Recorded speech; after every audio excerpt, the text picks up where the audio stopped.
Hello बच्चों। आज हम पढ़ने जा रहे हैं लेसन नंबर 5 का सेकंड पार्ट पेट्रोलियम। ठीक है।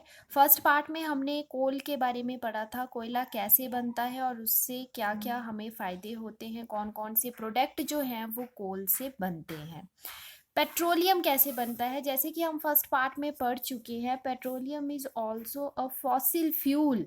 और मैंने आपको बताया था फॉसिल फ्यूल उन्हें कहते हैं जो ऑर्गेनिजम्स की डेड बॉडी से बने हुए हैं, जो उनकी डेड रिमेन्स रह गए हैं, उससे जो फ्यूल्स बने हैं they are called fossil fuels. ठीक है। तो जैसे कोयला जो है वो डेड वेजिटेशन से बना है, मरे हुए पेड़ पौधों से बना है, उसी तरह पेट्रोलियम जो है वो समुद्र में रहने वाले छोटे जीव जब मर गए तो उनकी बॉडी से बना है। ठीक है। और पेट्रोलियम आपको जैसे कि पेट्रोल है, तो पेट्रोल हम आपको पता है कि गाड़ियाँ, छोटी गाड़ियाँ चलाने के लिए, कार स्कूटर्स चलाने के लिए यूज़ करते हैं। और जो हैवी मोटर व्हीकल्स होते हैं लाइक ट्रक्स और ट्रैक्टर्स, उनको चलाने के लिए हम डीजल का यूज़ करते हैं। तो ये पेट्रोल और डीजल ये दोनों हमें पेट्रोलियम से ही मिलते हैं। ठीक है, पेट्रोलियम से ही मिलते हैं। So petroleum is a natural resource and it is a fossil fuel also. Petroleum was formed from organisms living in the sea। समुद्र में रहने वाले जीवों से पेट्रोलियम बना है। ठीक है।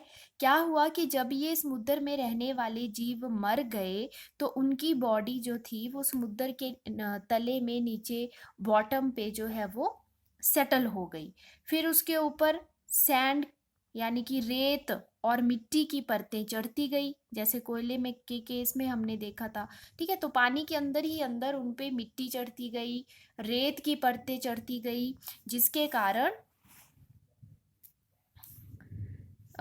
कारण धीरे धीरे वो और गहराई में दबते गए। और उसके कारण अंदर ही अंदर टेम्परेचर बहुत ज़्यादा बना, प्रेशर बहुत ज़्यादा बना, और वहाँ पे एयर भी नहीं थी। तो इन सभी कंडीशंस के कारण, कौन कौन सी conditions, absence of air, high temperature and high pressure के कारण वो डेड ऑर्गेनिज्म धीरे धीरे पेट्रोलियम और नेचुरल गैस में बदल गए। पेट्रोलियम के साथ साथ एक गैस भी बनती है जिसे नेचुरल गैस कहते हैं। तो समझ आया पेट्रोलियम कैसे बना। समुद्र में रहने वाले ऑर्गेनिजम्स जब मर गए तो मरकर वो नीचे दबते गए, और उनके ऊपर मिट्टी और रेत की परतें चढ़ती गई और कई साल लगे उनको, बहुत मिलियन ईयर्स लगे, तब वो धीरे धीरे पेट्रोल में बदल गए। और समुद्र के नीचे तेल के बहुत बड़े बड़े कुएं हैं, पेट्रोलियम इकट्ठा है। ठीक है, एक बार बन चुका है पर अब वो दोबारा नहीं बन सकता, क्योंकि ये बहुत ही स्लो प्रोसेस है और इसको बनने में कई मिलियन साल लगे हैं। तो अब जो पेट्रोलियम समुद्र के नीचे है उसको बाहर कैसे निकालते हैं। बड़ी बड़ी मशीनरीज होती हैं जो पेट्रोलियम को निकालने का काम करती हैं। अब यहाँ ये समुद्र है, समुद्र के नीचे कुछ चट्टानें हैं, चट्टानों के ऊपर देखिए यहाँ पर ये वाटर है, वाटर के ऊपर ये पेट्रोलियम है और ये नेचुरल गैस है। ठीक है। तो क्योंकि जो ऑर्गेनिजम्स थे वो तो नीचे दबे हैं, लेकिन जो पेट्रोलियम बना वो ऊपर आ गया तैर के। क्यों? क्योंकि आपको पता है कि पानी भारी होता है तो सबसे नीचे पानी रहेगा और तेल तैरकर ऊपर आ जाएगा, पेट्रोलियम ऊपर आ जाएगा, क्योंकि वो पानी से हल्का होता है। और गैस वो तेल से भी हल्की होती है। तो जो नेचुरल गैस इस प्रोसेस में बनी, वो नेचुरल गैस इस प्रोसेस में बनी उसकी परत सबसे ऊपर आ जाएगी। ठीक है। अब जो बड़ी बड़ी मशीनरीज यहाँ पर लगाते हैं उनसे पाइप्स नीचे भेजेंगे और पेट्रोलियम को बाहर निकाल लेंगे। उसी तरह नेचुरल गैस को भी पाइप्स के थ्रू बाहर निकाल लेंगे। तो इस तरह तेल के बड़े बड़े कुएं हैं समुद्र के नीचे। और वर्ल्ड का जो पहला ऑयल वेल सबसे पहले जो था वो खोजा गया था, ड्रिल किया गया था, वो पेंसिल्वेनिया यूएसए में 1859 में। ठीक है। और उसके बाद 1867 में असम में, हमारे देश में असम में माकूम जगह पे मिला था। और इंडिया में जो पेट्रोलियम है वो पाया जाता है असम, गुजरात, मुंबई में and in the river basins of Godavari and Krishna. तो यहाँ पर पेट्रोलियम पाया जाता है और उसकी रिफाइनिंग की जाती है। Now what is refining of petroleum? Petroleum का परिष्करण हिंदी में कहते हैं। पेट्रोलियम का परिष्करण क्या है? अब ये जो पेट्रोलियम है ये एक बहुत ही डार्क कलर का ऑयली लिक्विड होता है। बहुत ही तीखी स्मेल इसकी होती है, अनप्लीजेंट ऑर्डर होता है इसका, तीखी गंध होती है। It is a mixture of various constituents such as petroleum gas, petrol. मतलब जो पेट्रोलियम है वो कई पदार्थों का मिश्रण है, उसमें कई पदार्थ रहते हैं, बहुत से कंस्टिट्यूएंट्स हैं उसके। जैसे कि उसमें पेट्रोलियम गैस भी होगी, पेट्रोल भी होगा, डीजल होगा, लुब्रिकेटिंग ऑयल, पैराफिन वैक्स। ठीक है, तो ये सारे पदार्थों का मिश्रण हुआ पेट्रोलियम। अब पेट्रोलियम से इन सबको अलग अलग करना, ठीक है, पेट्रोलियम में ये सब इकट्ठे हैं, तो पेट्रोलियम से पेट्रोल को अलग करना, डीजल को अलग निकालना, लुब्रिकेटिंग ऑयल को अलग निकालना, वैक्स को अलग निकालना, this process is called refining. This process of separating the various constituents of petroleum is known as refining. मतलब पेट्रोलियम से सभी पदार्थों को, उसके घटकों को अलग अलग करना पेट्रोलियम परिष्करण कहलाता है। ठीक है, और ये होता है पेट्रोलियम रिफाइनरी में। बड़ी बड़ी मशीनें होती हैं, जैसे आप यहाँ पर देख सकते हो, जो समुद्र में लगाई जाती हैं, इनको बोलते हैं पेट्रोलियम रिफाइनरी हैं ये। ठीक है, तो यहाँ पर आपकी बुक में लिस्ट दी हुई है कंस्टिट्यूएंट्स ऑफ पेट्रोलियम। पेट्रोलियम के घटक क्या क्या हैं और उनके यूजेस क्या क्या हैं। तो पेट्रोलियम के घटक हैं, एक तो पेट्रोलियम गैस, एलपीजी, जो कि हम घरों में खाना बनाने के लिए सिलेंडरों में लाकर यूज करते हैं, एलपीजी। ठीक है, उसके बाद पेट्रोल, ये भी पेट्रोलियम से ही निकाला जाता है, गाड़ियां चलाने में यूज होता है। कैरोसिन, मिट्टी का तेल, ये भी पेट्रोलियम से ही निकाला जाता है। और मिट्टी के तेल आप सबने देखा है, इसको हम घरों में स्टोव जलाने के लिए यूज़ करते हैं, लैंप्स जलाने के लिए यूज़ करते हैं।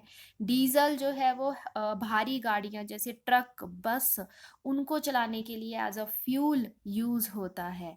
लुब्रिकेटिंग ऑयल, लुब्रिकेशन के लिए आपने देखा होगा कई बार मशीनों, बड़ी बड़ी मशीनों के जो पुर्जे होते हैं वो रगड़ खा खा कर खराब हो जाते हैं, घिस जाते हैं, तो वो रगड़ ना लगे उनमें और वो खराब ना हो, इसके लिए उनके बीच में एक गाढ़ा लिक्विड फॉर्म में ही होता है, वो लगाया जाता है, that is called lubricating oil उसको कहते हैं। तो वो भी यहीं से मिलता है। ठीक है, या जो आप घर में कपड़े सिलने वाली मशीन होती है, तो मशीन का तेल तो आपने देखा ही होगा, that is also a lubricating oil. ठीक है, वो उसमें डालते हैं ताकि पुर्जे आपस में रगड़ खाकर खराब ना हो जाए, तो ये भी हमें पेट्रोलियम से मिलता है। पैराफिन वैक्स, जिसका यूज कैंडल्स बनाने में, वैसलीन बनाने में होता है, ऑइंटमेंट्स बनाने में होता है, जो आपकी दवाइयों की ट्यूब्स होती हैं उनको में होता है, that is paraffin wax. Bitumen, bitumen मैंने आपको कल भी बताया था कि आजकल रोड मेटलिंग में यूज होता है, यानी कि सड़कों पर बिछाने के लिए यूज होता है bitumen. So all these are constituents of petroleum में इतनी सारी चीजें निकाली जाती हैं पेट्रोलियम से। ठीक है, और पेट्रोलियम और नेचुरल गैस से हमें और भी बहुत यूज़फुल सब्सटेंस मिलता है, जिसको पेट्रोकेमिकल कहते हैं। ये हमने जो आपका थर्ड लेसन था फाइबर वाला, उसमें पढ़ा था कि पेट्रोकेमिकल से फाइबर्स बनाए जाते हैं, जैसे पॉलीएस्टर, नाइलॉन, एक्रिलिक। तो वो पेट्रोकेमिकल से, यानी कि पेट्रोलियम से बने वो भी।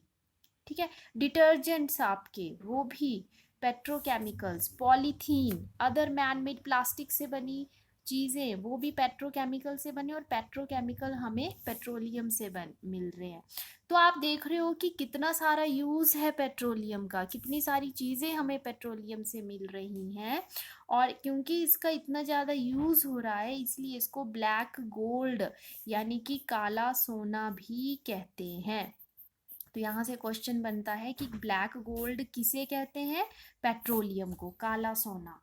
सोना क्यों कहते हैं? क्योंकि सोने की ही तरह ये बहुत कीमती है। कीमती क्यों है? क्योंकि इतनी ज़्यादा चीज़ें इससे हमें मिलती हैं, और क्योंकि काले रंग का है इसलिए इसको काला सोना कहते हैं। इसकी कमर्शियल वैल्यू बहुत है, इंडस्ट्रीज में ये बहुत ज़्यादा यूज़ होता है। ठीक है, तो इसकी वैल्यू बहुत है सोने की तरह। That is why it is called black gold. अब नेचुरल गैस, मैंने आपको बताया कि समुद्र में पेट्रोलियम के साथ साथ हमें गैस भी मिलती है, that is called natural gas. ठीक है, natural gas is a very important fuel because it is easy to transport through pipes. इसको पाइप्स के थ्रू जो है वो एक स्थान से दूसरे स्थान तक आसानी से पहुंचाया जाता है। और जब इसको हाई प्रेशर में जो कंप्रेस किया जाता है, then it is called CNG। ठीक है, बहुत ज़्यादा मात्रा में गैस है, उसको कंप्रेस करके एक सिलेंडर में डाल दिया, ठीक है, तो हाई प्रेशर पे, तो तब हम उसको नेचुरल गैस नहीं कहेंगे, वो कंप्रेस हो चुकी है, दब चुकी है, that is now called compressed natural gas. Hindi में कहेंगे संपीड़ित प्राकृतिक गैस। संपीड़ित मतलब दबाई गई है जो, अंडर प्रेशर, संपीड़ित प्राकृतिक gas CNG, compressed natural gas उसको कहेंगे। और CNG जो है वो बिजली बनाने के लिए यूज़ होती है पावर प्लांट्स में। और इसके अलावा आजकल गाड़ियाँ चलाने के लिए, ट्रांसपोर्ट व्हीकल्स, गाड़ियाँ चलाने के लिए भी इसका यूज़ हो रहा है। दिल्ली जैसे बड़े शहरों में CNG से बसें चलाई जा रही हैं, क्योंकि बसों में अगर हम पेट्रोल डीजल यूज़ करते हैं तो उससे बहुत ज़्यादा पोल्यूशन होता है, जो पॉइजनस गैसेस हैं वो रिलीज़ होती हैं, धुआं निकलता है। तो उस पोल्यूशन को कम करने के लिए आजकल CNG का यूज़ बसों में किया जा रहा है, गैस से बसें चलाई जा रही हैं। और CNG जो है वो जब ये जलता है तो ये इतना पॉल्यूशन नहीं फैलाता, जो हानिकारक गैसें हैं, धुआं है, वो रिलीज़ नहीं करता। तो इसीलिए CNG जो है वो आजकल एज अ फ्यूल भी यूज़ किया जा रहा है, घरों में भी, फैक्ट्रीज में भी, और गाड़ियों में भी। ठीक है, तो natural gas is also used as starting material for the manufacture of number of chemicals and fertiliser बनाने के लिए, जो आपके उर्वरक होते हैं, खाद खेतों में दी जाती है, उनको बनाने के लिए यूज़ होता है। और हमारे देश में जो नेचुरल गैस है वो पाई जाती है त्रिपुरा, राजस्थान, महाराष्ट्र और कृष्णा गोदावरी डेल्टा में। ठीक है, कोल और पेट्रोलियम को क्या हम लैब में बना सकते हैं, लेबोरेटरी में बना सकते हैं? नहीं बना सकते, क्योंकि इनके बनने का प्रोसेस बहुत ही स्लो है और कुछ स्पेशल कंडीशंस चाहिए, हाई टेम्परेचर, हाई प्रेशर चाहिए इनके बनने के लिए, बहुत साल चाहिए, जो लैब में पॉसिबल नहीं है। तो हमने देखा कि नेचुरल रिसोर्सेज जो है, जो जिनके बारे में हमने पढ़ा, कोल एंड पेट्रोलियम, ये फॉसिल फ्यूल्स हैं, क्योंकि ये डेड ऑर्गेनिज्म से बने हुए हैं, और क्योंकि इनकी क्वांटिटी लिमिटेड है और एक दिन ख़त्म हो जाएंगे, इसलिए इनको एग्जॉस्टिबल नेचुरल रिसोर्सेज कहते हैं, इसलिए हमें इसका कम से कम यूज़ करना चाहिए। और दूसरी बात ये कि they are also the major cause of air pollution. प्रदूषण का भी ये सबसे बड़ा कारण है। एक तो इनके कम है इनके सोर्स, इसलिए हमें कम यूज़ करना चाहिए, बट इनसे पोल्यूशन ज़्यादा हो रहा है, इसलिए भी हमें इन्हें कम यूज़ करना चाहिए। ग्लोबल वार्मिंग इनके कारण हो रही है। ग्लोबल वार्मिंग मतलब इनके कारण हमारे आसपास का जो नॉर्मल टेम्परेचर है वायुमंडल का वो बढ़ रहा है, जिसके कारण ग्लेशियर्स पे जो बर्फ़ है, ठीक है, वो पिघलना शुरू हो गई है, और उसको कहते हैं ग्लोबल वार्मिंग। जो नॉर्मल टेम्परेचर एयर का होना चाहिए उससे ज़्यादा हो रहा है, so because of this petrol diesel, ठीक है, सो ये पॉल्यूशन कॉज कर रहे हैं, इसीलिए हमें इनका कम से कम यूज़ करना चाहिए। और एक एसोसिएशन है PCRA इंडिया में, that is called, full form क्या है PCRA की, यहाँ से एक नंबर का क्वेश्चन बनता है, पेट्रोलियम कंजर्वेशन रिसर्च एसोसिएशन। ठीक है, ये एसोसिएशन इसी पे काम करती है। वो लोगों को सुझाव देती है, जागरूक करती है इस बारे में कि पेट्रोल और डीजल को कम से कम यूज़ किया जाए, ताकि हम एक तो इनके रिसोर्सेज को लंबे समय तक बचा सकें और दूसरा अपने एनवायरनमेंट को पोल्यूट होने से बचा सकें। तो उन्होंने पीसीआरए ने कुछ टिप्स दिए हुए हैं कि हमें क्या करना चाहिए। Drive eight a constant and moderate speed. जब हम गाड़ी चलाते हैं तो कम गति से चलाएं, स्पीड कम रखें, उससे पेट्रोल की बचत होगी। जब आप ट्रैफिक लाइट्स पर रुके हो तो इंजन ऑफ कर दें, ठीक है, उससे बचत होगी। और टायर्स का जो प्रेशर होता है वो समय समय पर चेक करवाते रहें और अपनी गाड़ी की रेगुलर मेंटेनेंस रख रखाव कराते रहें, सर्विस कराते रहें, ताकि वो ज़्यादा कंजप्शन ना करे पेट्रोल की। तो इस तरह इन छोटी छोटी बातों को अपनाकर हम पेट्रोलियम की बचत कर सकते हैं। Thank you.